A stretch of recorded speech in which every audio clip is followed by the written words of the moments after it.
Kisii. Sasa hii imekuwa Uganda jamani. Usita ni nini? Heri Moi amuke ama Kibaki amuke. Watu tunaumia sana. Watu katika Kenya wanaumia. Watu wakuli chakula ni shida, vitu vinasimamishwa. Nahitaji Moi na Kibaki amuke. Sisi tumechoka. Kile si yako. Kesho utakuwa utoka uende. Tumechoka na maisha. Hiyo. Majina naitwa Steve. Hii mgomo haijawahi kaa Kisii. Ukiona wa Kisii wamegoma, maisha imewashinda. Na maisha ikiwashinda ni wanagoma. Hapa tunaambiwa eti wa Kisii tumeshiba. Hakuna watu tumeshiba hapa, tunang'ang'ana na maisha. Vijana hapa wanatafuta kazi, hakuna kazi. Sasa hii ukiangalia mahoteli zimefungwa juu hakuna kazi. Anasema mafuta ipande. Yaani ni ile vitu zinapandishwa.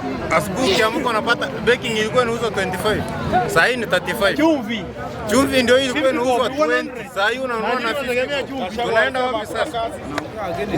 Watu tukisema hii maisha ni ngumu, wengine wenye wanapewa pesa wanaweka kwa mfuko, wanasema wa Kisii huko wako sawa. Hatuko sawa kabisa. Wanafunzi ndio wamefukuzwa shule. Walimu ndio wanakatwa pesa. Unalazimisha ujengewe nyumba na umejenga kwako. Andamano tumeanza leo na hatuachi kuandamana mpaka hii uchumi irudi chini, kila mtu akuwe na kitu anaweka kwa tumbo. Ruto aende nyumbani apumzike, uchumi urudi, mafuta irudi chini, unga irudi, chakula bana. Mr. President ashukishe vitu chini, uchumi umekwama hapo Kisii, watu wanateseka mbaya sana. Sio mapenzi yetu kwenda maandamano sababu ya uchumi.